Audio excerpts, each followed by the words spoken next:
Greetings, viewers. You're watching English news broadcast live from our headquarters in Asmara. It's 10:30 p.m. Monday, the 2nd of August, and I'm the reporter Miriam Yohannes. Here's a rundown of the top stories we're covering.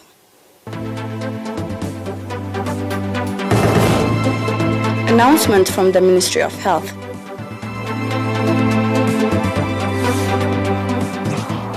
Livestock vaccination campaign in Nafa.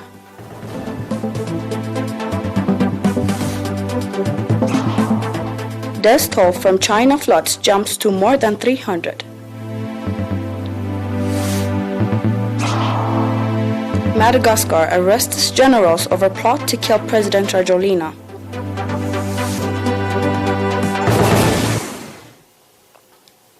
Now are the details for the local news.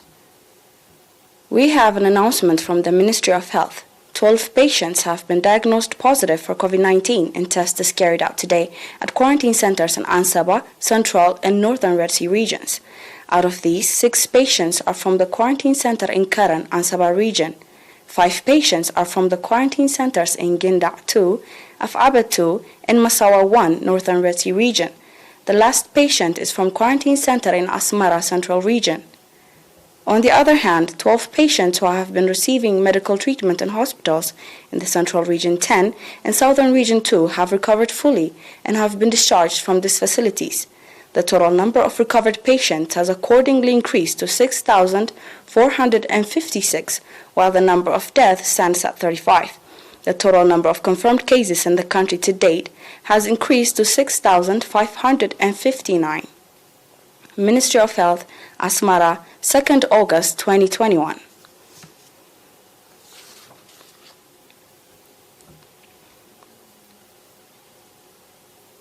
Vaccination against various animal diseases prevalent during the rainy season, as well as rabies, was conducted in Nafa subzone, the Ministry of Agriculture branch in the Northern Red Sea region stated.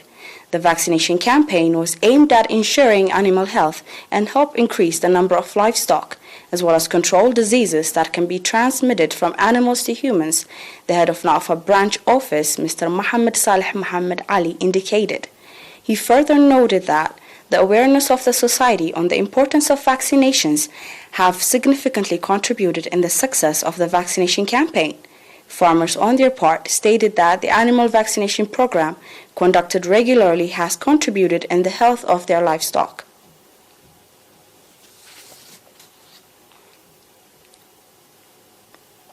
The supply of potable water supply in the rural areas of the Central region has reached 98% and is significantly contributing in the reduction of communicable diseases that occurs due to lack of sanitation. Speaking to ERi-TV, Mr. Abraham Belai, head of Environmental Health Unit at the Ministry of Agriculture branch in the Central region, indicated that commendable result was registered to fully introduce environmental sanitation program, particularly the introduction and use of latrines in line to the WHO 2022 goals, indicating that the awareness-raising campaigns the unit and its partners have been conducting have raised the awareness of the society. Mr. Abraham said that 83 of the 86 villages of the Central region have fully introduced the program, and the remaining 3 are expected to complete the program in the near future. Mr. Abraham finally called on residents to abide by the regulations issued to fight the spread of the COVID-19 pandemic.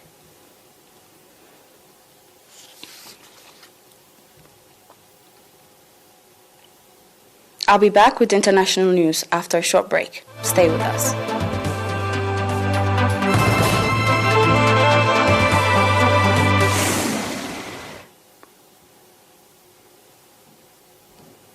Welcome back.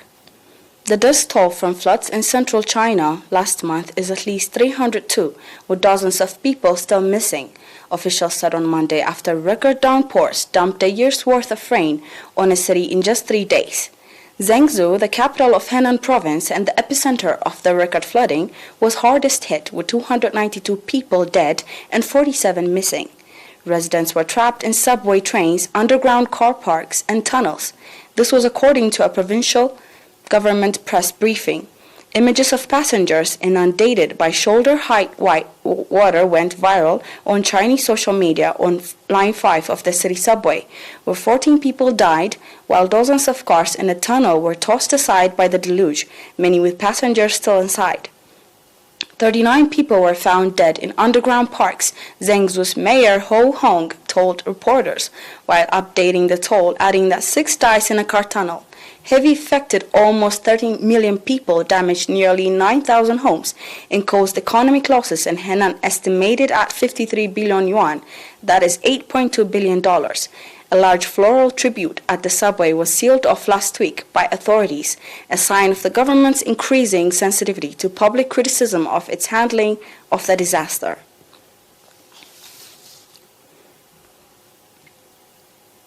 For our final news, high-ranking army and police officials have been arrested in Madagascar in connection with a failed attempt to kill the country's president. The arrested, including 5 generals and several active police officers, meaning 21 people, are now being investigated over last month's foiled assassination.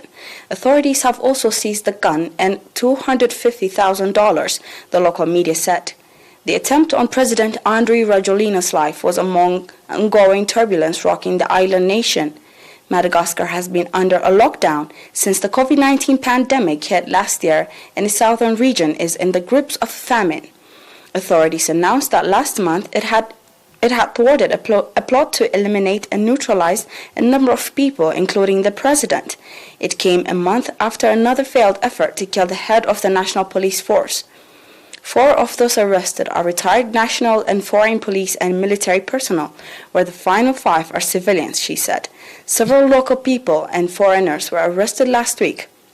Mr. Rajoelina initially seized power in 2009 from Marc Ravalomanana with the backing of the military. He beat Mr. Ravalomanana in the last election in 2018, although the vote was beset by allegations of fraud.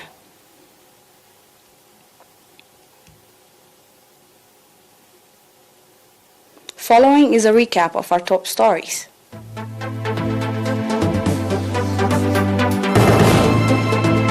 Announcement from the Ministry of Health.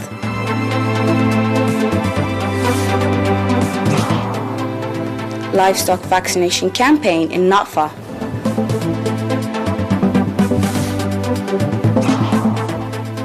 Death toll from China floods jumps to more than 300. Madagascar arrests generals over plot to kill President Rajoelina.